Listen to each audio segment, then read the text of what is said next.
حضرت سعید ابن جبیر رحمه الله فرمائی وی ما ته په قرآن مجید کې یو آیات معلوم دی چې هغه آیات څوک وایي نو د هغه آیات د ویلو نه پس هر دعا چې غواړي هغه دعا به الله قبلی.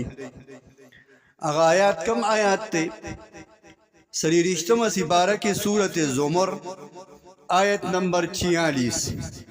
قل اللهم فاطر السماوات والأرض عالم الغيب والشهادة أنت تحكم بين عبادك فيما كانوا فيه يختلفون.